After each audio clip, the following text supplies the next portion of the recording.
I'd like to welcome you all today to the press conference in search of justice for the late President Mohamed Morsi and the tens of thousands of victims of the military dictatorship in Egypt. Good afternoon to you all. We have a panel today of experts who will be speaking briefly on the subject and then taking questions, and some contributions from the audience from organizations, journalists and civil society. We have with us today Toby Cadman, Peter Oborn, Mohammed Hilal, Sarah Lee Whitson will be joining us over video, and Dr. Anas Takriti. I will introduce them again later with their full titles, but we need to make a start because we've got a limited time here in the conference center. But I'd like to welcome you all and to address very briefly the reason why we thought it was pertinent to hold a press conference today. It's been 3 years since the death, some would say the murder, of the elected president of Egypt, the first civilian president elected through free and fair elections according to observers worldwide. He fell in court in suspicious circumstances 3 years ago, having been denied medication, having been put in solitary confinement, having been denied visits from his family, essentially having been tortured in Egypt's prisons for 6 years after being kidnapped by the military junta. There has been no independent investigation into what happened, and later what happened to his son Abdullah, who also died in very suspicious circumstances.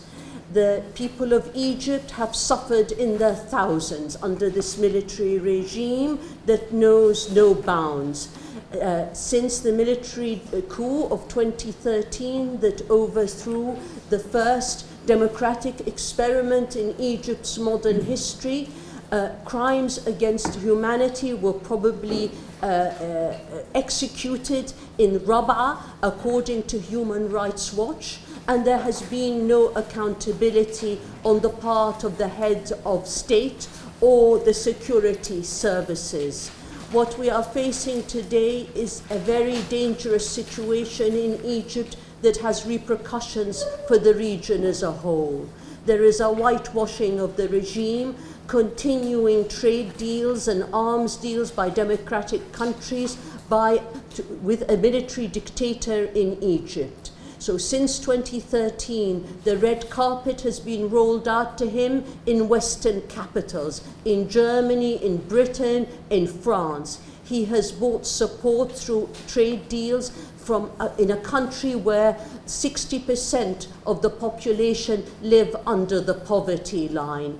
Egypt is in severe economic duress. It faces a political and economic crisis, and at the helm of Egypt is a military dictator that is supported and abetted by Western governments. We are holding this press conference to say that the family of President Morsi deserves justice, but the people of Egypt as a whole deserve justice. Their president, their elected president, was murdered, and we don't know anything about what happened. The people of Egypt, in their thousands, have their young languishing in prisons, in inhumane conditions, and the world is silent. It is time people of conscience spoke out. It's time that the international community and journalists and civil society and others pressure their governments to stop supporting military dictatorships. That is why we are here today. We have an informed panel, and let us start. Let me start first and foremost by introducing the CEO of the Morsi Foundation. The Morsi Foundation was established in order to promote democracy and human rights in the region and to uphold the goals of the Arab Spring that were overthrown by military regimes and counter-revolutions throughout the region. Its goals are noble. The goals are to ensure that the future generations in the Arab world and in Egypt respect, human rights and democracy. That is what the Morsi Foundation is about and what it hopes to promote. Let me turn to the CEO of the Morsi Foundation, Mohammed Gamal, who will say a few words in Arabic, and we will also read a message from the late president's family. Thank you very much, Dr. Naha. السلام عليكم ورحمة الله وبركاته. السيدات والسادة الأحرار حول العالم المؤمنون بالعدل والديمقراطية والحرية والسلام، هذه تحية من أسرة الرئيس المصري الراحل الشهيد محمد مرسي. السلام عليكم ورحمة الله وبركاته.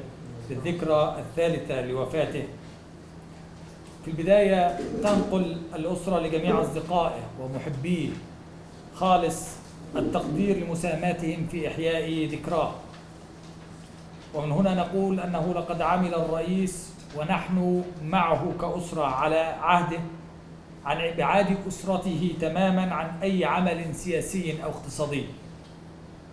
وقد رأى الشعب المصري والعالم رئيسا مصريا لم تشبه في ذمته أي شائبة مالية أو جنائية أو أخلاقية، رئيسا يحترم مؤسسات الدولة المصرية ويحاول إصلاحها ويحارب الفساد والمفسدين، رئيسا آمن أنه رجل لدولة بحق ورئيس لكل المصريين، وأقر بحق الشعب في الحريات العامة حقا أصيلا وثابتا وليس منحة من سلطة أو حاكم، فتعامل حتى مع خصومه السياسيين بمنتهى العدل والإنصاف وبأخلاق الفرسان.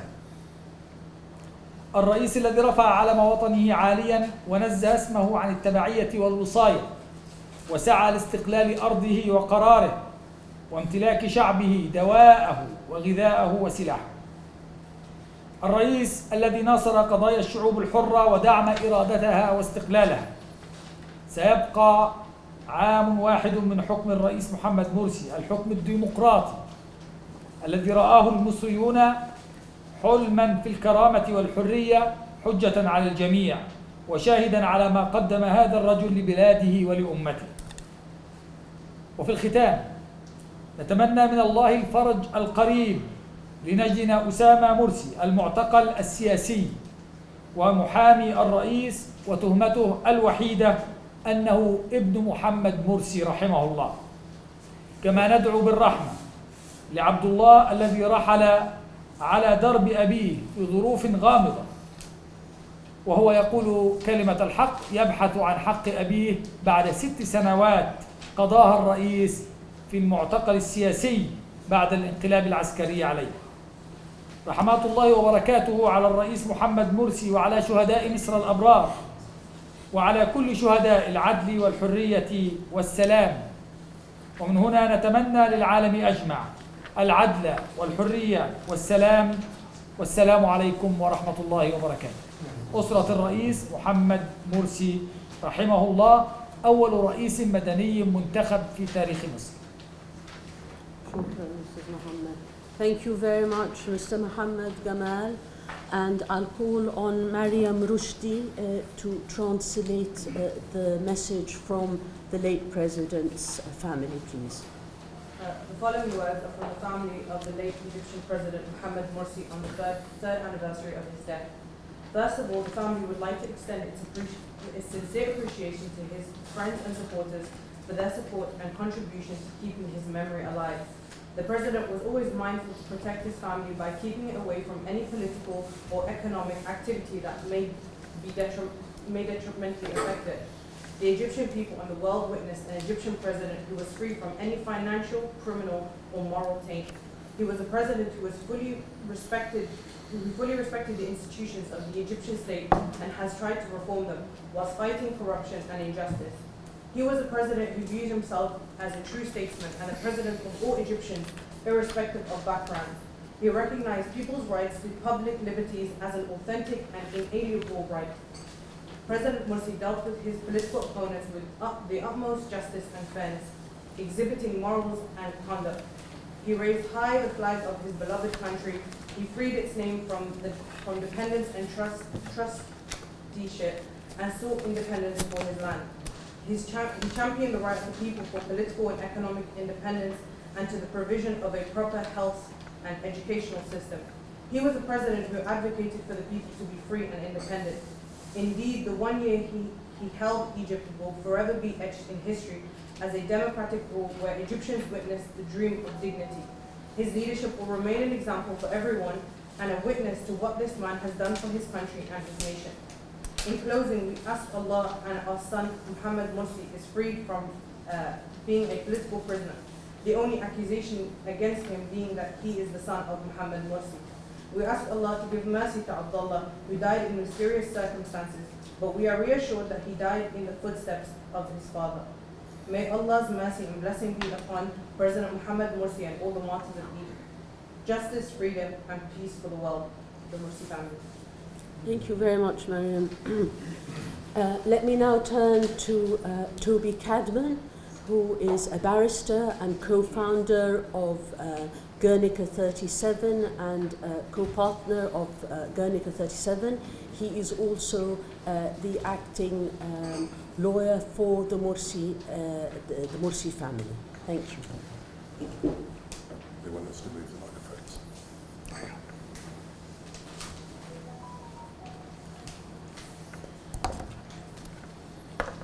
Thank you. I will try and be as brief as I can, and I'm sure many of you will have questions at the end. I hope you will forgive me if I have to leave before we finish today. But as I say, I'm more than happy to answer any questions you might have before I leave. As Dr. Maha said, I've acted as the legal representative, pro bono counsel to the Morsi family for more than 3 years. I previously acted for Abdullah and spoke to him in just days before he tragically died in very mysterious circumstances. And then subsequently, our group was asked to look into the circumstances of the former president's death in custody and to produce a report that was subsequently submitted to the United Nations. I will correct, if you will permit me, Dr. Maha, on one very important point. We do know how the former president died. He was killed. It's simple. I will be blunt to that point, that his health was at such a level, having been detained and treated as he had been for a considerable period of time, that we had requested the United Nations to intervene to ensure that he had adequate medical treatment. He did not. He did not receive any medical treatment. That medical treatment was withheld to accelerate his death, and that is quite clear. That is the finding that we made after careful consideration of all the available material, and that is the statement that we made to the United Nations, and in our report that we've also submitted to parliamentarians in this country, that I might add, that have done absolutely nothing to assist in that process. I'm sure I'll leave it to Peter to comment further on what the British government has done in this regard. But it is very clear that steps were taken to accelerate his death. It is also very clear that it is a matter of international law that if you intentionally withhold medical treatment from a prisoner who requires medical treatment, that constitutes torture under international law. As Dr. Maha has said, there has been no independent investigation into the circumstances of President Morsi's death, and no steps have been taken towards any legal process to hold those persons accountable for his death. We are grateful to the former UN Special Rapporteur, Dr. Agnes Kalamar, who has, during her tenure as UN Special Rapporteur, done more for justice and accountability in Egypt than any other person. It is regrettable that she wasn't able to do more. That is a failing of the United Nations system. That is not a failure of her. She is now the Secretary General of Amnesty International, and she continues to speak about the situation in Egypt.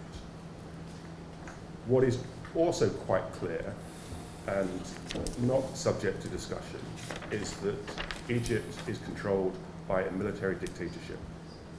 it is in as equal bad position now as it has been since he took power. We've heard that the economic situation is dire and getting worse.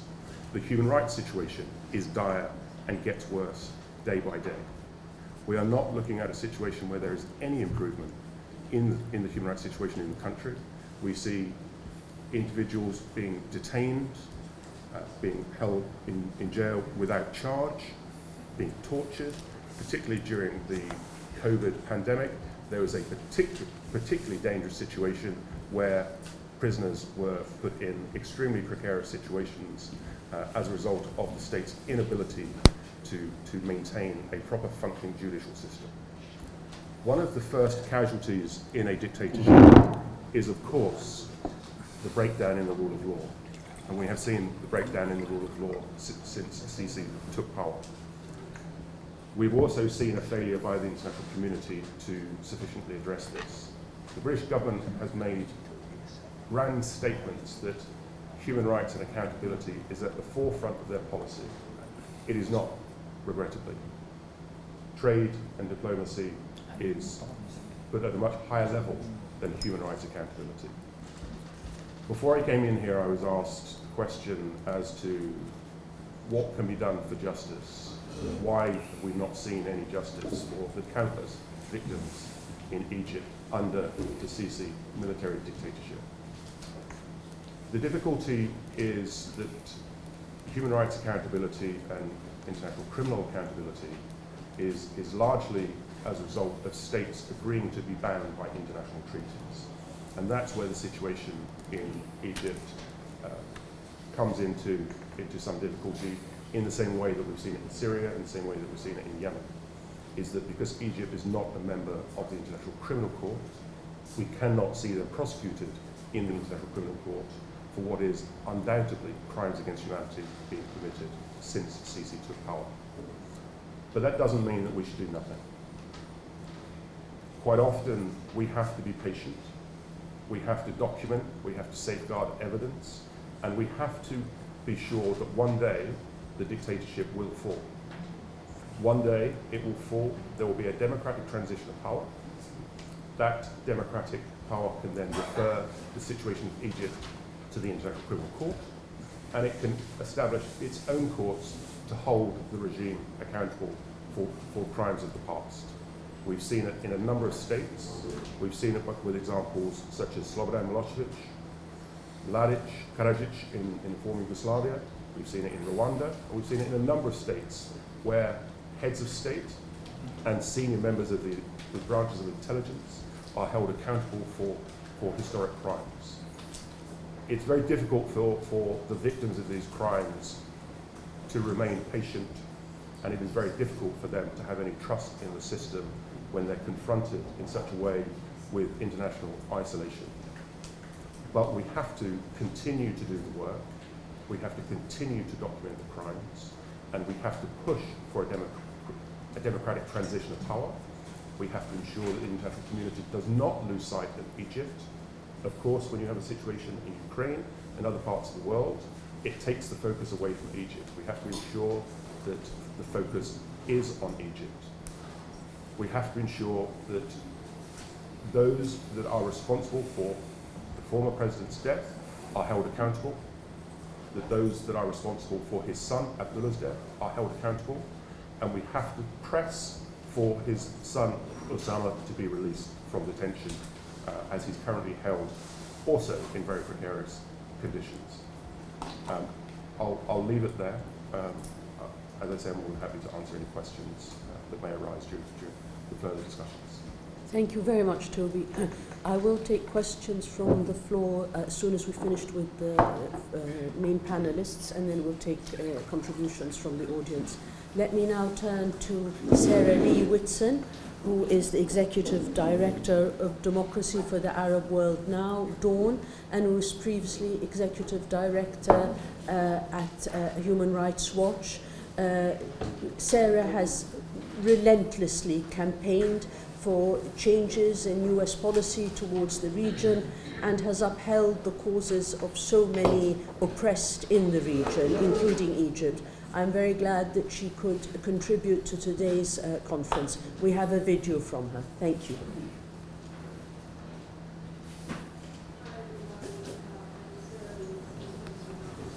I think we can't hear. We need it louder, please.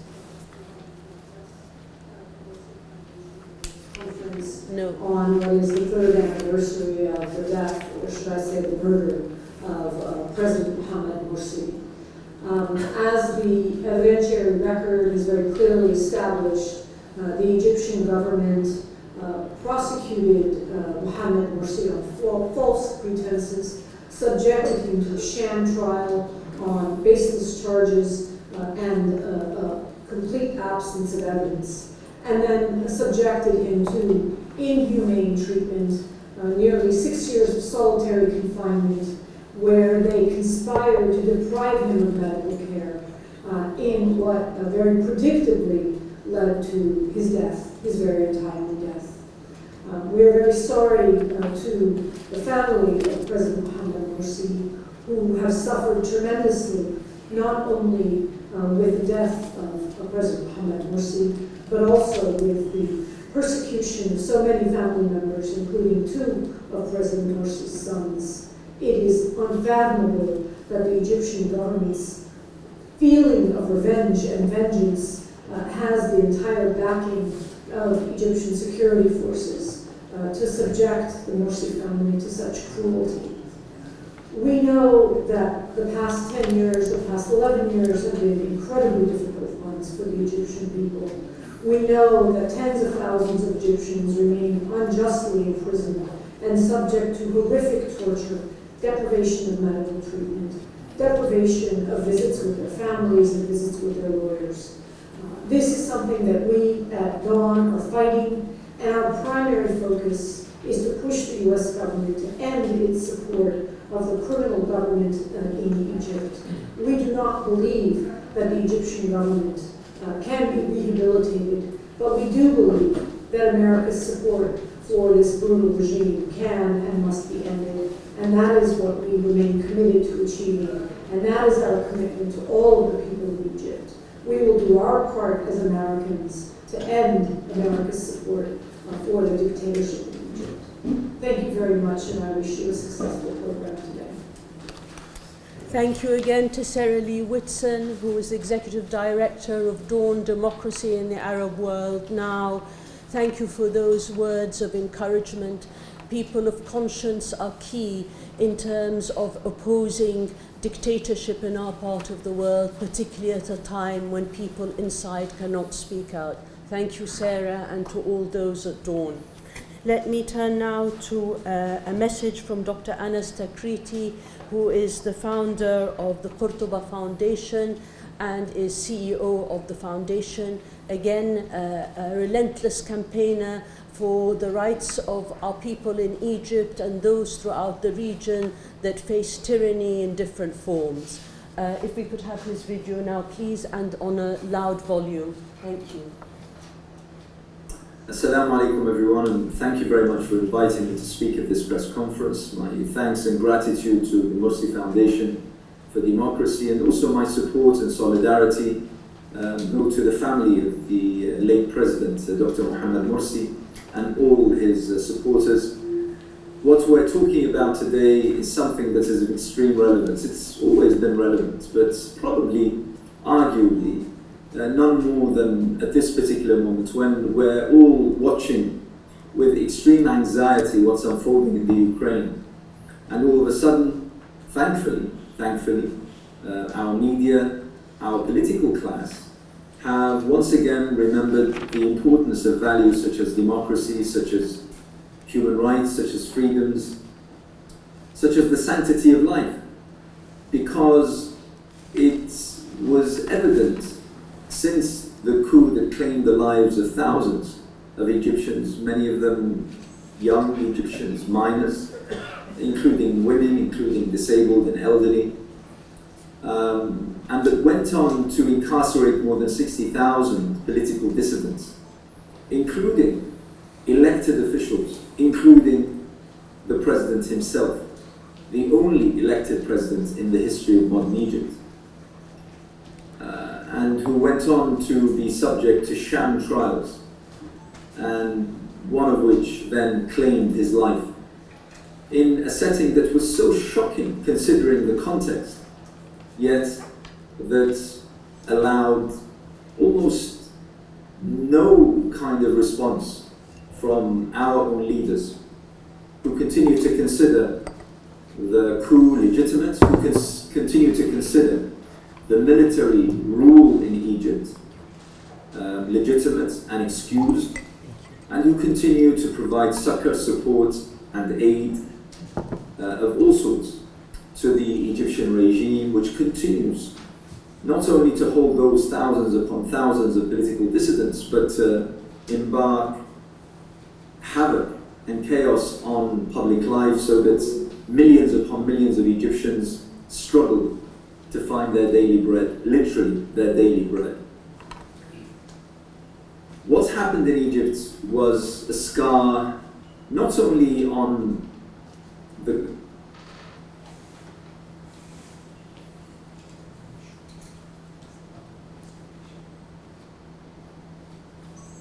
I think we have a technical problem. Can we resolve it quickly?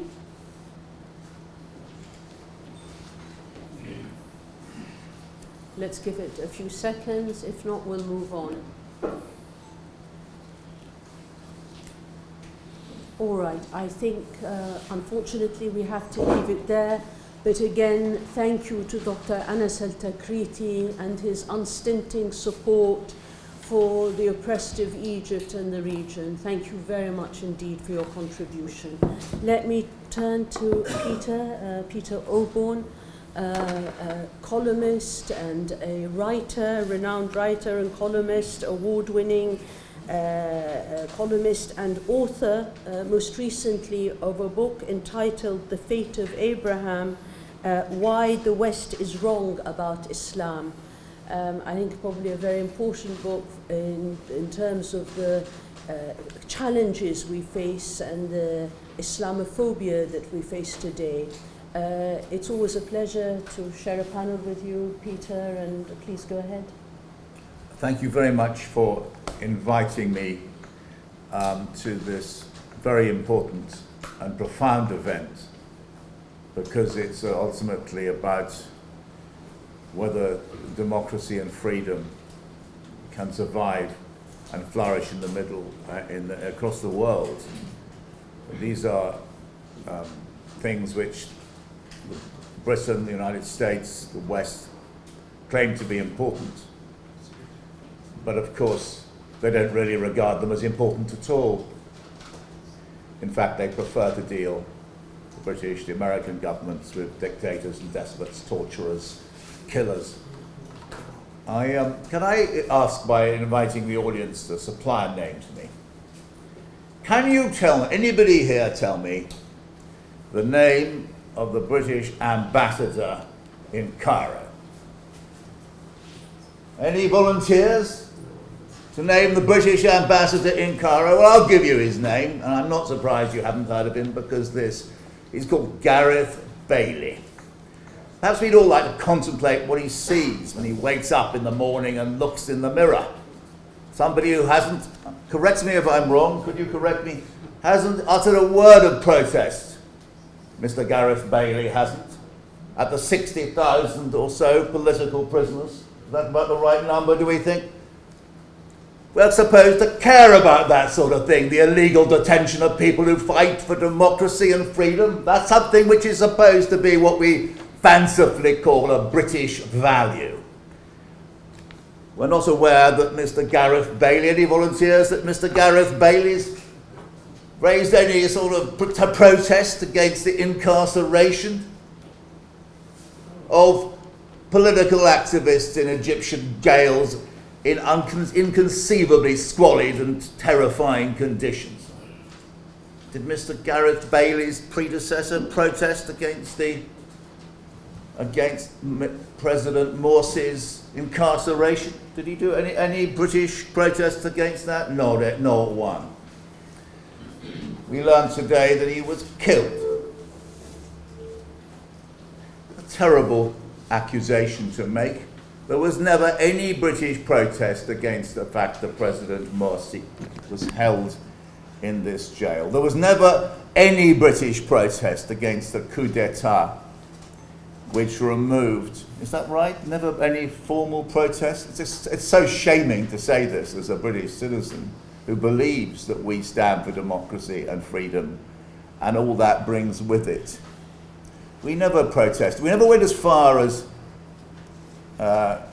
Secretary of State Kerry under the Obama administration, who, after President Sisi seized power, praised General Sisi for restoring democracy. We didn't actually go quite as far as the US Secretary of State. Nevertheless, British complicity with this revolting act, which flew in the face of everything we claim to stand for in this country, was very notable. I was there outside Downing Street protesting when President Sisi went to visit David Cameron in Downing Street, when protesting against the resumption of arms sales and the normalization of relations. It's so sad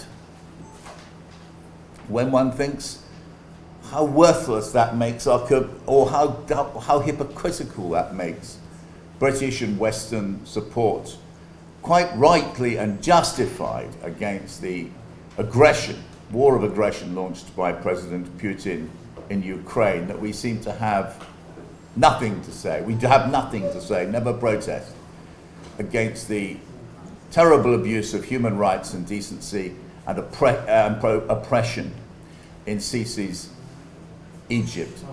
Why one set of values for Egypt, another set of values in the Ukraine?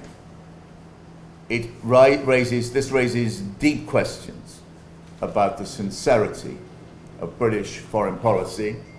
Of course, it isn't just, returning to the hapless case of the British ambassador in Cairo, the wretched Bailey. Of course, he's simply the agent of Liz Truss, the Foreign Secretary, whose main concern appears to be to sending Instagram photographs carefully posed at taxpayers' expense to further her political career. She's not interested in serious matters. She shows no interest in the 60,000 detainees. And then we can turn to the case of Mr. Boris Johnson, devoted to a course of action of breaking international law, habitual and systematic deceit and lying.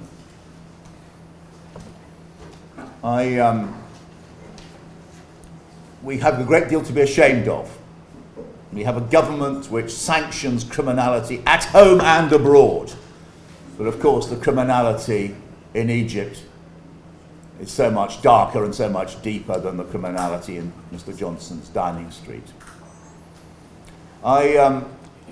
It's a terrible thing to say as a British citizen that you feel ashamed of British foreign policy, but I do when it comes to Egypt. I just sent a message to Mr. Bailey that please do try and represent the values which this great country of ours has historically endeavoured to represent: fairness, democracy and decency. Thank you. Thank you very much indeed.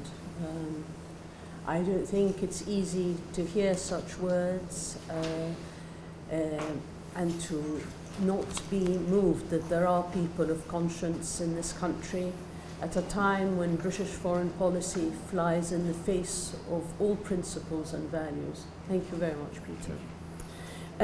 So, because some of the panelists have to leave very soon, I wanted to see if there were any questions, and then we'll turn back to the audience where we have some contributions, one from Bill Law and from others. If there are any sort of questions from the floor to Toby Cadman or Peter, because they may have to leave soon. I have a question from Toby. Please. Toby, could I ask you to introduce yourself, please? It's Nassim from the Middle East Monitor. Russia's invasion of Ukraine came up a few times, and we saw how quickly the ICC and many other international organizations swiftly moved into gear and did what they were supposed to do, when it came to Russia. So does this open up an opportunity for others seeking recourse through the international system in your point of view? It's a very interesting question, and it's one that I have been confronted with several times recently because of the work that I do also in Syria and Yemen, when a lot of victims, civil society activists from those countries were saying, why is there such a response for Ukraine and there was never such a response for us? And almost criticizing the unprecedented response by the international community. I try to look at it in a different way. I think looking at what has happened as far as Ukraine is concerned shows what can be done when it needs to be done.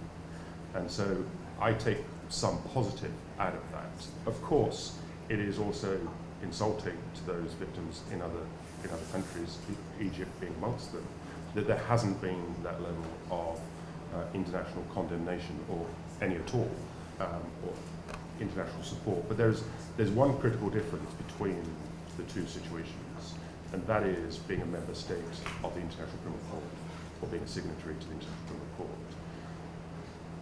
In the Ukrainian situation, the prosecutor was able to act quickly, and he was supported by about more than 40 states in joining his action so that he could immediately start to investigate. And what we've seen now is, and in many respects it could be looked upon as saturation of Ukraine with many, many different groups documenting crimes. But again, I try to look at it in a way that this now shows what can be done and what should be done. But we have to ensure that it's not an isolated situation as far as Ukraine is concerned. There are, of course, difficulties and there are challenges in different situations, and every situation is different.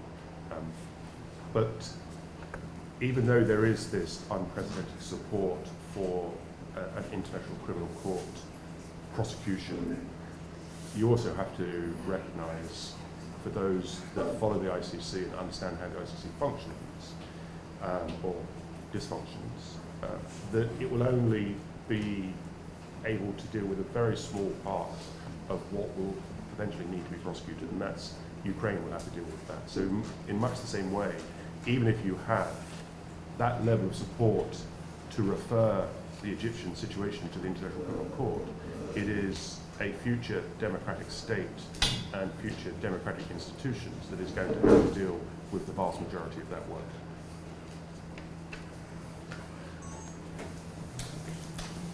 Thank you, Toby, please. First, I just want to correct something. Thank you for the panel. But now we have more than hundreds, thousands of detainees or political prisoners in Egypt. It's not 60,000. 100,000, not Yes. 60,000. Yeah, it's more than 100 now. This is again that number from our MD colleagues in Egypt. They know exactly who is in the prison, who is not out of prison. This is number one. Number two, I don't know the name of the British ambassador in Cairo, but I do know the name of the one who was in the era of Morsi. His name is James Watt. And he was a very good person, I know him in person, and he was against the coup. For that, unfortunately, the British government switched him and kept him from Cairo because he was against the coup. And this is shame. This is not the British value, unfortunately. Thank you for that information. Yeah. My question to topic, please. I was involved in the ICC, I didn't know, when we presented our case. It was in October 2013. And we spent like 6 months just to send all evidences and all the papers, videos, pictures. After the 6 months, we said, sorry, Egypt is not involved in the Rome agreement. That was a shame.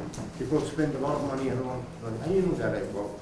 And now I wonder, because you talk about that someday after this government fall, this brutal regime fall, would be against them. You know, ICC again or somewhere else, and who is now responsible to collect all the evidences? Because we were in 2013 have some criminal who been happened or did with this employer regime, but now it's plenty of crimes. It's war crimes now, not against the Morsi regime or Morsi family, but against all the Egyptian people through the money, all the resources, everything. Now this person and with these thugs, I can't say thugs now, the military is taking Egypt to the hell. They are killing all the dreams of the Egyptian, and now Egypt is going to bankruptcy. Everybody knows that. Then what are we going to do? Who is responsible now to collect all these evidences of the crimes? And last thing is, the military coup is still get some help from the West, from the United States, from a local or the Gulf countries. They are participating him with all these crimes against the Egyptians. Is there anything to do against this, including the hypocrites? I'm sorry to say that, but this is hypocrite countries, including British, including the UK, I mean, including all the European people, which they support him, and as you said, that is still giving the red carpet and tell him welcome and they receive him as legitimate president, and he's not. Thank you very much. Thank you. Can I just divide that up? Could you take this from a more legal side, and could Peter perhaps talk about the support that's being given and what can be done about that politically? Thank you. So the situation with the ICC, as it was following 2013, was that Egypt had never been a member, never signed the Rome Statute, had never agreed to be bound by the International Criminal Court. So regardless of collecting evidence for 6 months and everything that followed from that, the ICC was never going to look at the situation in Egypt because it was not a state party. Yeah. The only way that it could have done was if the UN Security Council had referred the Egyptian situation to the International Criminal Court. And that was never going to happen because of the support that Sisi got from Russia in particular, and also both Russia and China had stated very, very clearly that they would not support another ICC referral, no matter where it occurred, because they saw it as a way of regime change. So the moment that Morsi was overthrown in a military coup, his government no longer had the ability to negotiate with the International Criminal Court on acceding to the Rome Statute. And that was the position that the prosecutor took, that Sisi was then, unfortunately, the de facto ruling authority, and he was not going to join the International Criminal Court. So that effectively stopped it. My point was, as Ukraine has accepted the jurisdiction, as Palestine became a member of the International Criminal Court, so can Egypt in a successive democratic government. They can make that decision, and they can self-refer to the International Criminal Court, and they can backdate that. Yeah. So when I said that the documentation process has to continue, it's so that at a time when you have a democratic transition of power, you're not starting at point zero. You've already got a body of evidence that you can present, but it's got to be done in such a way that that evidence can be used. And as to who that should be, well, there are numerous groups that are involved in that process. There are Egyptian civil society groups, there are international human rights NGOs that are involved in that process.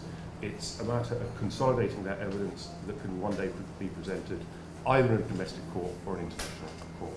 And as far as the last point, that I can't answer for the hypocrisy of states supporting Egypt. It is a deeply unfortunate situation that we face, but I think that focusing on the accountability issues is the way to approach this issue, and to do it as part of a long-term process, not short-term, unfortunately. Thank you. Thank you very much. Please, go ahead. If you could introduce yourself. Hello, I'm Carl Arundel. I'm pleased to hear the very loud calls against the lack of support, the lack of condemnation over the years for the outrageous actions that have taken place and the huge contrast between what's going on in Ukraine and in Egypt. I'd like to hear some comment from the panel about the complicity of Western governments, not just their lack of condemnation. I had the opportunity to interview Mohamed Morsi just weeks before he took up office, premiership in Egypt. In fact, at the time, he was quite adamant that they would not be running for the presidential position because Egypt wasn't ready for it. And I was of the opinion that several weeks later, when he suddenly took on that role, it was because there were attempts to unseat his legitimately elected administration by outside forces, namely the United States. And at that early stage, there was interference and attempt at regime change. And I'd like to ask the panel to comment on whether there is a complicity, whether you believe there is, not only in the military coup that took place, but also in the support that the General Sisi has received ever since, and the lack of any sort of condemnation from the West. Thank you very much, Carl. Peter, would you like to comment? I think I said what I had to say about that, and actually you're rather an expert on this sort of thing. But I'm moderating today, and we'll have another interview with Carl maybe. Of course there's complicity, and that is why we're also here today. It's not my turn to speak, but as I say, I'm moderating. But when governments stay silent in the face of criminal acts such as the murder of a head of state, the murder of innocent protesters, they need to be held accountable. And when there is no justice system in that country, international jurisdiction matters, other means matter. But the complicity comes when democratic governments turn a blind eye, roll out the red carpet, have trade deals, and pretend that, and this is what's happening today, that General Sisi, through his cosmetic changes, is whitewashing. They're not even cosmetic changes, it's marketing, saying we have a strategy for human rights, there is a national dialogue. All this is just in order to whitewash his regime, but the oppression continues in the prisons and outside the prisons. And as I said earlier, this is a threat to stability in Egypt and a threat to the interest not just of the Egyptian people, but for all those who want stability in the region. But if anyone would like to comment, perhaps I could turn actually to Bill Law, who is here with us today and had a short contribution to make. Welcome. Bill is a founder of Gulf Matters and editor of Arab Digest. Welcome, Bill. Please. Thank you. Thank you very much, Dr. Maha, for the opportunity to speak. I do a weekly podcast for the Digest, and a couple of weeks ago I interviewed an extraordinarily brave young human rights warrior. Bill, could I trouble you to stand up so that the cameras also catch your Do report, or maybe you even want to come? hold back? Maybe we can Your just- voice will come out. He comes and then I come. Do you want me to? Please. Yeah, yeah. All right, Please. okay, Thank you very much. I'll just move over. Please. Thank you. Very much. Yeah. What I was saying was that on my podcast a couple of weeks ago, I had the opportunity to interview a very brave young human rights warrior. Her name is Miriam Al-Hawaja. She's Bahraini. Her father, Abdul-Hadi Al-Hawaja, was arrested, brutally beaten, tortured, dragged before a tribunal, military tribunal, sentenced to life in prison in 2011. He is being denied medical treatment. He is being denied access to his family, phone calls. The situation, the parallels are quite striking for me. And I thought it's better to hear from a young Arab activist who is fighting the cause than from an old guy like me. So I'm going to read her words. Towards the end of the podcast, I asked her and how she could keep the flame of freedom, the fight, alive. How difficult was it for her, for her family? And she replied, I think that my answer to this question would have been very different a few years ago. I think a few years ago I had a lot more hope. I really believed that as long as we can keep going, that's what mattered. And in some ways, I still believe that. I still believe that the work we all have done, as well as the generations before us, that we really have sown the seeds that need to be there for things to change in the future.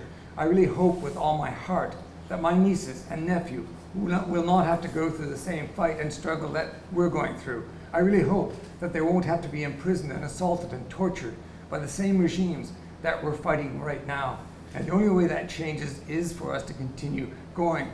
She then spoke to me about the burnout, the difficulties of working at and working at and working at. And we've heard again today how it feels like the fight for human rights is going backwards, not forwards. And the reasons for that are much to do with the complicity of our government and Western democracies.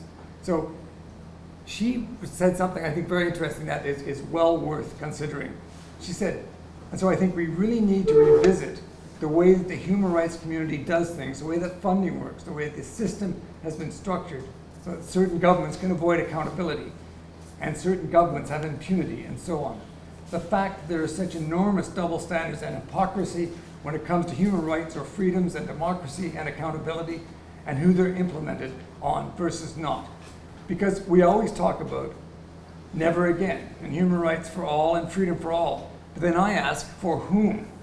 Because it appears time and again that some people's rights, some people's freedoms are more important than others. And I know this because I've been doing advocacy and human rights work on the local, regional, and international level for the past 12 years.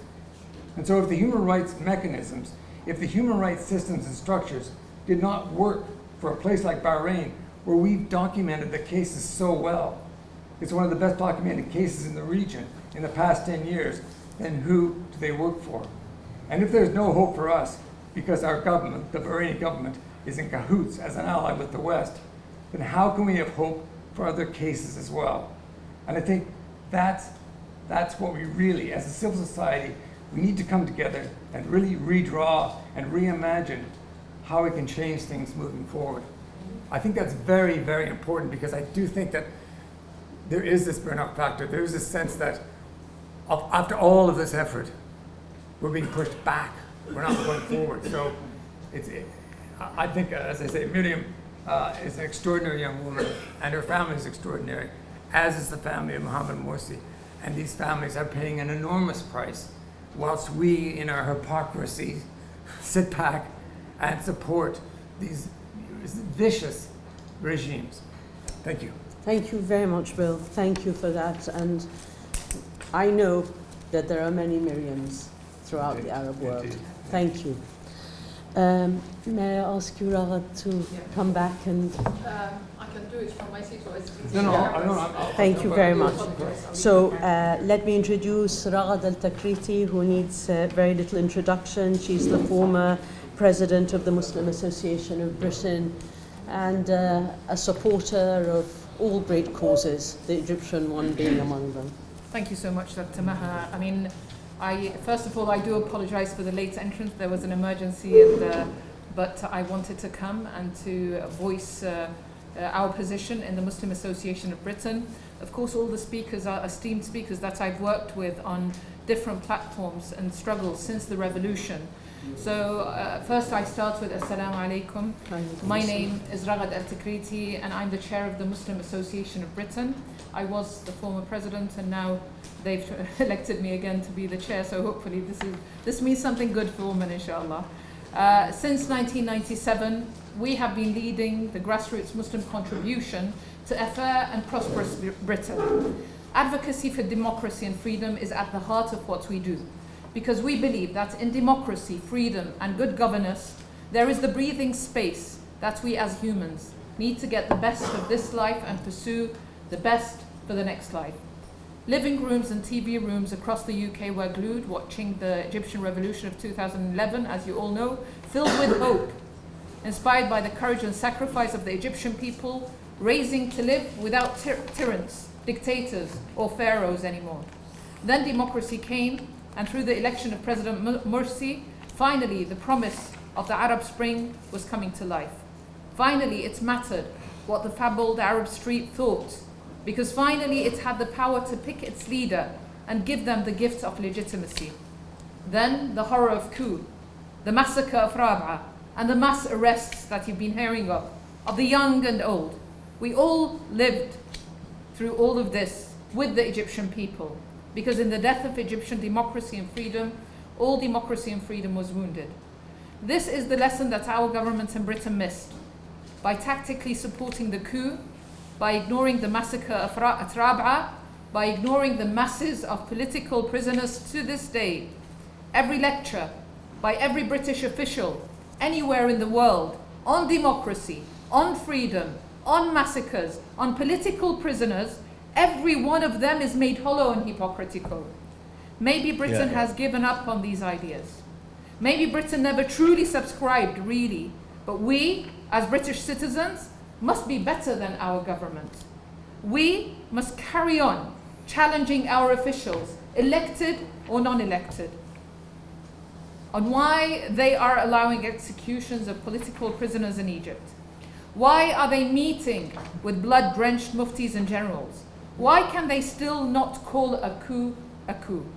This is the part we hope to play in defending democracy, freedom, and justice. Thank you. Thank you very much, Rahad. Thank you.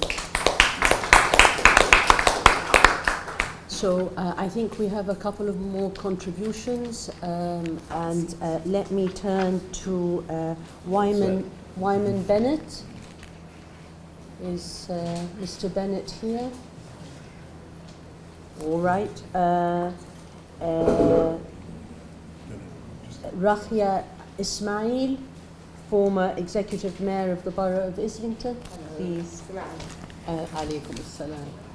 Bismillahirrahmanirrahim. Assalamu alaikum wa rahmatullahi wa barakatuh. It was very emotional to listen everyone today because I myself come from a dictatorship, and I was born to in a dictatorship in Somaliland and have seen many bloods, and then left the country and lived in the United Arab Emirates, and then I found myself in the most democratic place in the world. And as a politician in London, I discovered that, I learned something very important about democracy, about freedom of speech, and something very, very British, particularly in the political arena, that if you do have a political will, then you get the support blindfoldedly, and you can get away with a murder. And that's what happened in Egypt.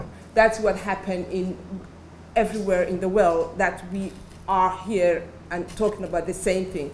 So what I can say is, particularly in my personal experience and what's happening currently globally, is the key important to our life is that the Arab world, the Middle East, Africa, we have the power in our hands. We have the wealth, we have the gold, and I question myself. And I question many, many leaders and educators in the world. What's wrong with us? Why are we supporting dictatorship and dictatorship? Because it happens right here in the Middle East, right here in the United Kingdom. It happens in America, and we are supporting this. The moment and glimpse of hope I had in my life was when Mohammed Morsi was elected, and I said, oh, maybe there's something going to change. Unfortunately, nothing has changed, and I don't really blame America. I don't really blame England and the West. I blame us. We allowed them, and we need to wake up and come with a new formula and come onto the discussion tables and change that for once and for all. Otherwise, we are going to be oppressed forever. Thank you. Thank you very much, Rahia. Thank you for those words, and thank you for joining us. I've got two more people on the list. I'll go back to see if Wyman Bennett's here, the convener of Stand Up to Racism. Oh, yes.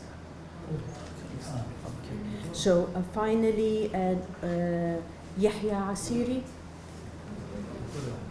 بس عايز بعدين ده الدكتور عشان التكريم الخاص بأداء. اتفضل حضرتك، اتفضل. أولاً بشكر الحضور الكريم وبداية إن هذه المرة تكرم مؤسسة مرسي للديمقراطية في لندن الحقوقية الراحلة الإماراتية آلاء الصديق، وعلى أدائها في العمل الحقوقي قبل أن تلقى ربها. كما تكرم أيضا مؤسسة مرسي للديمقراطية هذا العام الفنان المغربي رشيد غلام. الأمر الثاني، نشكر كل الحضور في هذا المؤتمر الصحفي الحقوقي، وعلى رأسهم رموز جماعة الإخوان المسلمين الأستاذ إبراهيم منير والأستاذ محمود الإبياري والأستاذ محمد سويدان الجميع.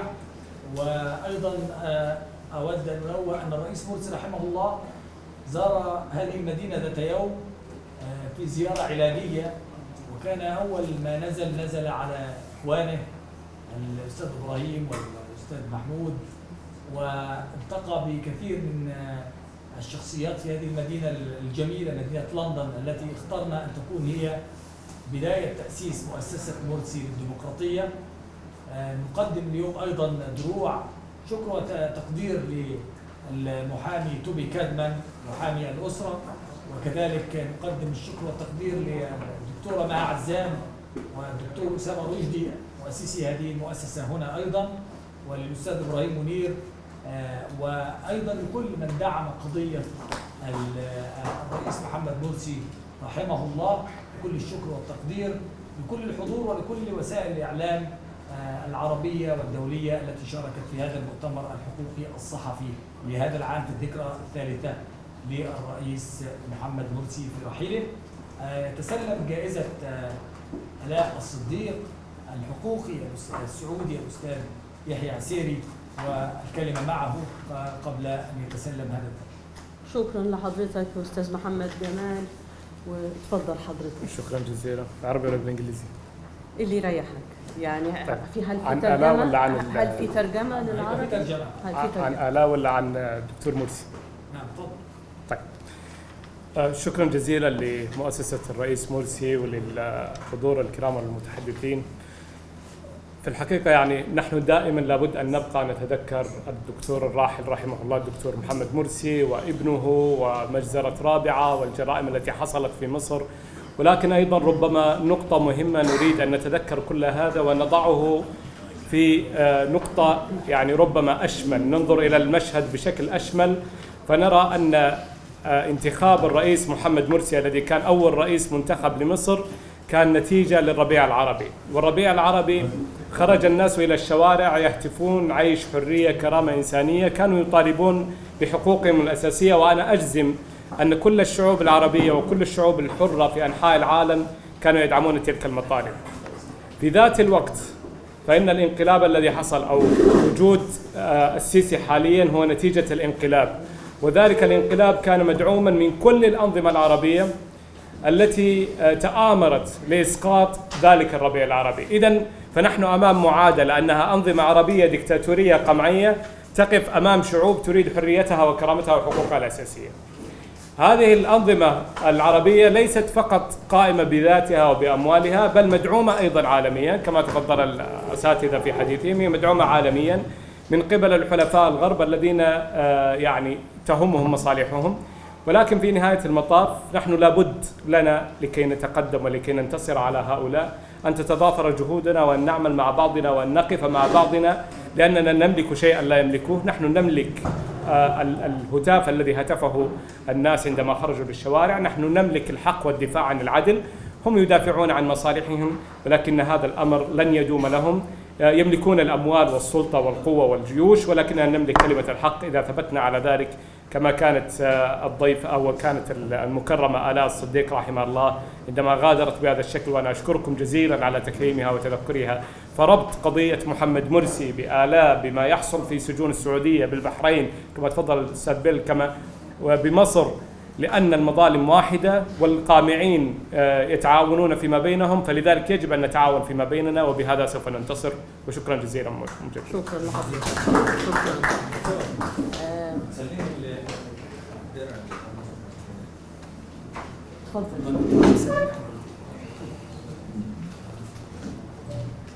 شكرا لحضرتك.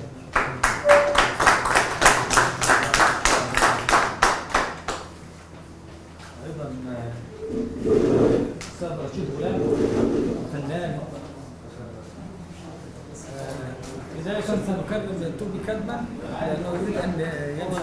Okay, so all right, I think the Morsi Foundation would like to honor you with this and to thank you for your unending support for the family. I need to say this actually, it's very, very important. This is an honorable barrister. He has been working pro bono. And he has asked for nothing in the support of this cause. Thank you very much. Thank you, everyone. Sorry I had to rush off that. I'm going to Muhammad Rashid Ghulam. نعم. تفضل.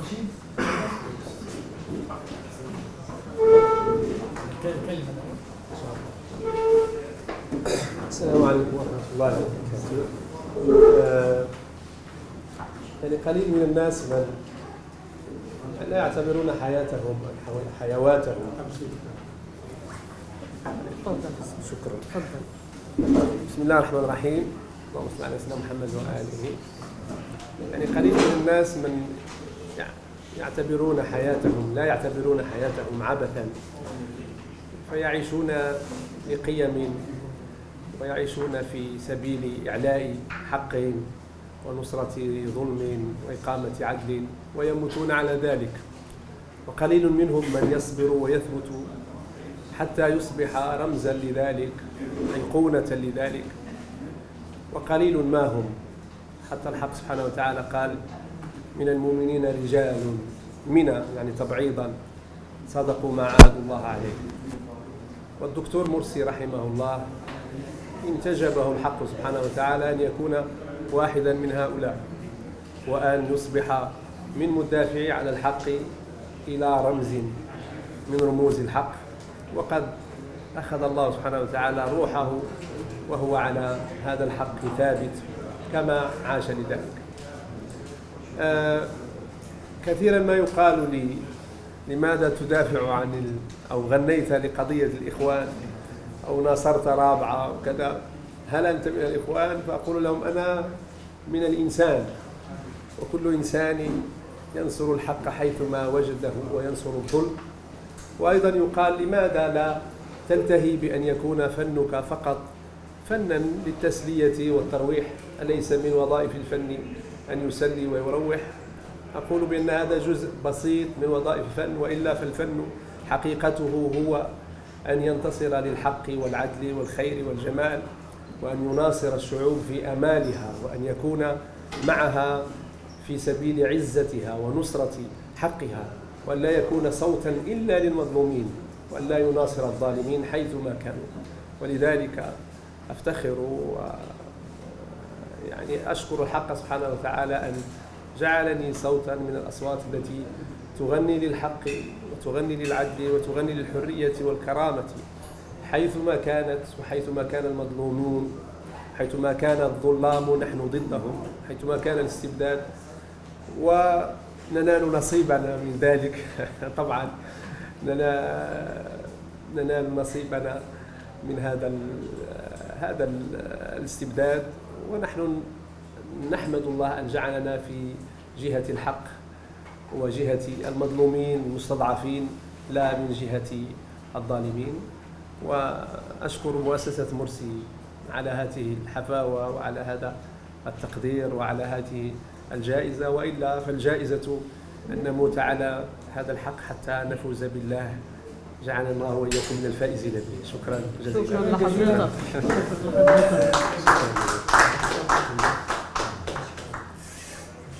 شكرا جزيلا.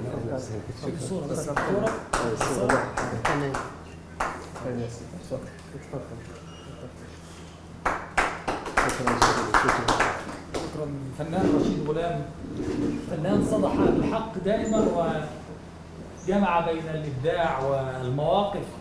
ويعني في مصر كنا دائما ووقت رابع العدوية وغيرها الأغاني الجميلة التي قدمها تعبر عن القضية المصرية وعن المظلومين، تجعلنا دائما نضعه في أولوية المكرمين. فتقبل الله منه وشكرا جزيلا، ويا ليت عندنا كثير من رشيد غلام في هذا الزمان. الأستاذ إبراهيم منير يعني أيضا، لا ازاي يا أستاذ إبراهيم، يعني أستاذ إبراهيم أحد يعني الذين دافعوا عن الرئيس مرسي في هذه المدينة، وكان دائما وأبدا ينافع عن ذلك. تفضل دكتورة.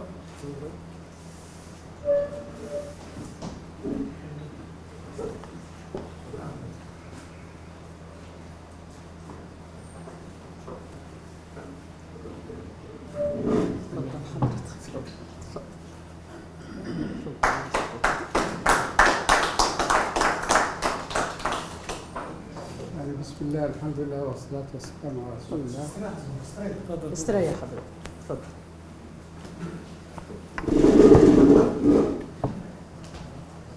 جزاك الله خيرا على هذا التكريم الذي لا أستحقه. نحن نقول في الأول والآخر نحن جنود في هذا العمل، والجندي لا يستحق أي تكريم، عليه أن يؤدي دوره، والله سبحانه وتعالى هو صاحب الفضل أولا وآخرا. جزاكم الله خيرا.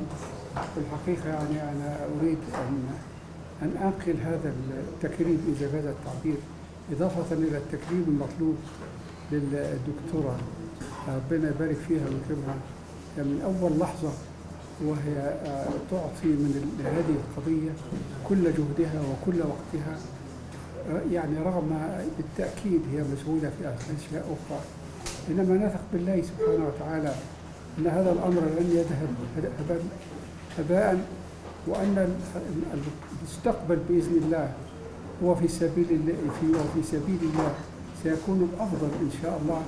نحن في حاجة إلى أن نلجأ إلى الله سبحانه وتعالى، لا نعتز برؤى يراها الآخرون، ولا نتصور أن الآخرون يستطيعون أن يؤدوا شيئا مع قضاء الله سبحانه وتعالى. رحم الله الشهداء، رحم الله كل من سار على هذا الطريق قديما وحديثا، وفي المستقبل أيضا. الطريق إلى الله سبحانه وتعالى كله دماء الشهداء. هذا الطريق الذي يجب أن نؤمن أننا إذا وضعنا أرجلنا عليه وقلوبنا فيها، نسأل الله سبحانه وتعالى يعين علينا ندرك أن هذا الطريق طويل طويل طويل إلى أن يلقى الله سبحانه وتعالى البشر كلهم ليحاسبهم أو يجازيهم على ما قدموا في الدنيا. العمل الإسلام، العمل لهذا الدين، العمل للإنسانية نفسها، هذه أمانة.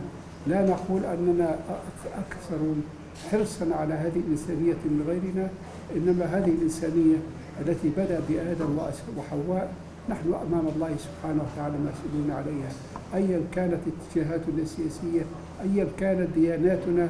نحن أمام مرحلة خطيرة، مرحلة يريدون أن ينسوا الإنسان إنسانيته وأن يفسدوا على الإنسان إنسانيته. الأمر مطلوب بأيدي الجميع. نسأل الله سبحانه وتعالى أن يعيننا على أدائه ويتقبل منا ومنكم. ومرة أخرى جزاكم الله خيرا، وشكر الله هذه المؤسسة الطيبة الكريمة. أسأل الله سبحانه وتعالى أن يكون في العام القادم، أن يكون لقاءنا في القاهرة في العام القادم إن شاء الله. جزاكم الله خيرا. السلام عليكم. دكتور أسامة رجل. تفضل. طبعا.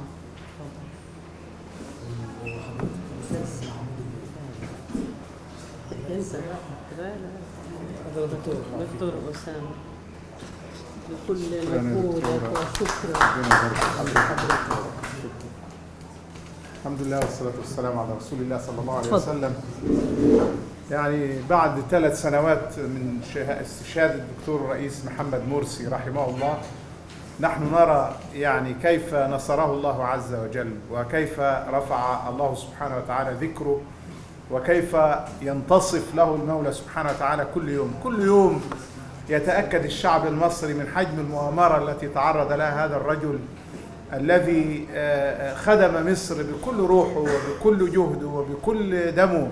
هذا الرجل الذي حتى آخر لحظة وهو يعني يلفظ أنفاسه الأخيرة يقول: بلادي وإن جارت علي عزيزة وأهلي وإن ضنوا علي كرام. فنسأل الله عز وجل أن يرفع قدره ويرفع ذكره وينصره، والعدالة ستتحقق للدكتور محمد مرسي كما نرى الآن، العدالة في الدنيا والعدالة في الآخرة بإذن الله عز وجل.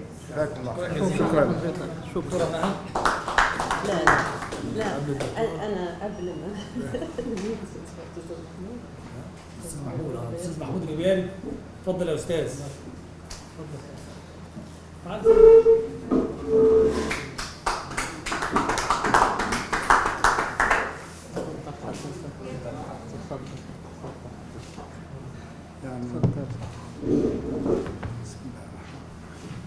الحمد لله والصلاة والسلام على رسول الله عليه أفضل الصلاة وأتم التسليم. في الحقيقة الموقف أسمى من أن تعبر عنه كلمات أو تصفه بعض العبارات. رحم الله رئيسنا الرئيس الشهيد محمد مرسي، الفلاح المصري البسيط الذي دفع حياته ثمن للتمسك بمبادئه، وندعو الله سبحانه وتعالى أن نأخذه قدوة ومثالا لنا ونحن نسير على طريقه في الدفاع عن حقوق شعوبنا وأمتنا، ومن قبل كل ذلك عن الإسلام العظيم. فرحم الله رئيسنا الرئيس الشهيد محمد مرسي وثبتنا الله على طريقه، وجزاكم الله كل خير، وشكر الله للمؤسسة. جزاكم الله خير.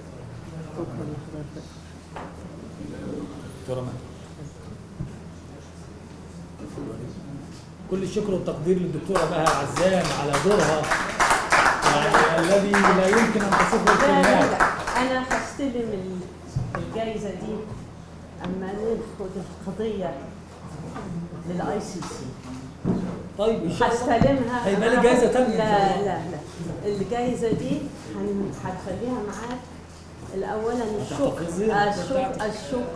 لأسرة الرئيس اللي شرفوا الشعب المصري، اللي رفعوا راسنا زي ما الرئيس مرسي رفع راسنا. رؤساء مصر كلهم كانوا فاسدين وخونة وما زالوا فاسدين وخونة. الرئيس مرسي رفع من شأن مصر وشعب مصر والعالم العربي والإسلامي كله.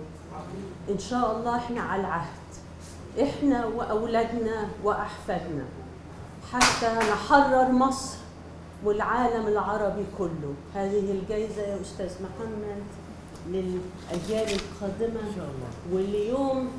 واليوم ما نحاكم الظلمة وناخد القضية للمحاكم الدولية ومحاكم مصر العادلة بإذن الله تعالى. شكرا جزيلا، وختام مع حضرتك. خليني أرجع تاني عشان المؤتمر كان بالإنجليزي لو سمحتوا. just to sum up عشان أعتقد معانا لسه ضيوف بيتكلموا باللغة الإنجليزية فقط. Thank you very much for your attendance. Thank you from the Morsi Foundation. I want to just sum up what some of the participants had said, from Toby Cadman, the lawyer of the family, Bill Lowe, Peter Obon, Sarah, who was with us, Dr. Anas, and Ragad al-Takriti, and others.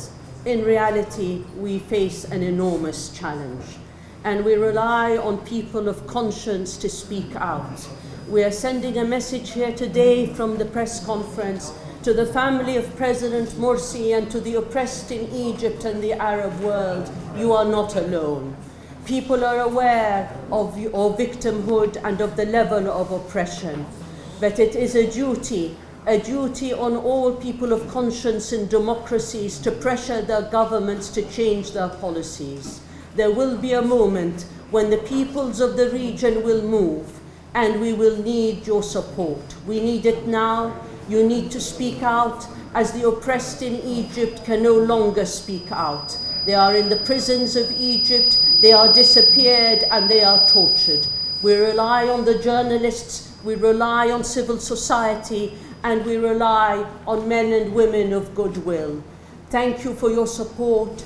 It is not only appreciated from the Egyptian people, it is an appreciation, I think, in terms of humanity as a whole.